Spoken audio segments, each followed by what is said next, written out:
Buongiorno e ben ritrovati con il TG Flash di News Sicilia, di seguiti i titoli più importanti della mattina. Conclusi i primi rilievi sul Baesian, secondo i risultati dei tecnici della Procura di Termini Imerese, lo scafo dell'imbarcazione la notte del naufragio sarebbe stato inclinato di 15 gradi e ancor prima della tempesta l'acqua era già entrata nel veliero. Grave incidente sul lavoro per un operaio di 54 anni originario di Partinico, in provincia di Palermo. L'uomo è rimasto ferito dopo essere stato schiacciato da un muletto mentre lavorava a Parma. Individuata a largo delle coste sud-orientali della Sicilia una barca in difficoltà con a bordo 37 migranti partiti dalla Libia. Tra i passeggeri si segnala anche la presenza di un cadavere.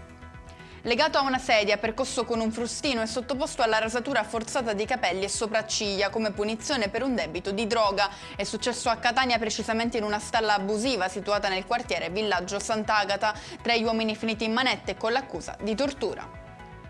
Rimaniamo nella città etnea con una sparatoria in piazza Iviceré. A secondo le informazioni fornite dalla sala operativa della questura, sul posto sono stati trovati più di 25 bossoli. E con questo è tutto, prossimo appuntamento più tardi alle 19:30. Grazie per averci seguito, buon proseguimento di giornata.